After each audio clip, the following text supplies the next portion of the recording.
थाली का बैंगन या आपका नौकर हूँ बैंगन का नहीं।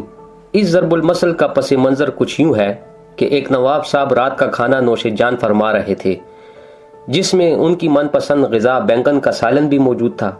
अब इस दौरान नवाब साहब का एक मुसाहिब भी उनके साथ मौजूद था और नवाब साहब के मिजाज से भी खासा आशना था। अब जैसे ही उसने बैंगन का सालन देखा तो कहने लगा, हुजूर बैंगन का क्या कहना, इसके कितने आदाब और लवाजमात हैं। यानी आप देखें, बुरानी इससे तैयार होती है, दुल्मा इससे पकता है, और लुत्फ ये है कि उल्टे हाथ से भी खाओ तो मज़े के लगे। और फिर बैंगन को जो सूरत फितरत ने अता की है वो शायद किसी और सब्जी या तरकारी को अता ही नहीं की।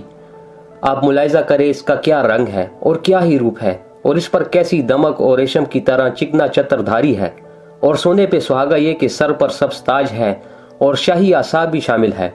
वाकई ये बादशाहों के लिए पैदा किया गया है। नवाब साहब भी मुसाहिब की ये बातें सुनकर खुश होते रहे और इस मज़े में बैंगन का सालन मामूल से ज़्यादा मिकदार में खा गए। जब महफिल बर्खास्त हुई तो नवाब साहब अपनी आरामगाह पहुंचे और इस्तिराहत के लिए पलंग पर लेट गए।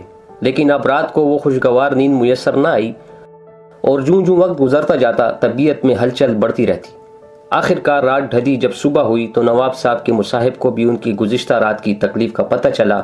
तो नाश्ते की मेज़ पर जब सारे जमा हुए तो नवाब साहब ने कहा कि भाई ये बैंगन बड़ी बेहुदा चीज़ है।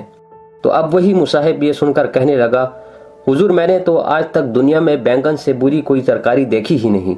मसलन नाम को ही ले लें, यानी बेगुन।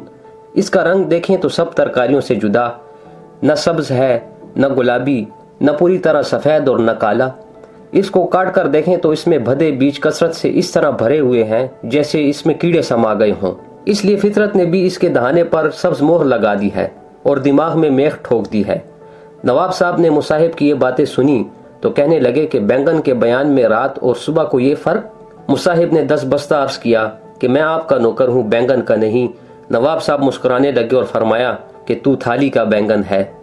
ये कहावत ऐसे मौके पर बोली जाती है कि जब कोई शख्स किसी लालच या तमे के बाइस हर एक की तरफदारी करने लगे, यानी कभी एक तरफ तो कभी दूसरी तरफ गैर मुस्तकिल मिजाजी का मुजाहरा करे।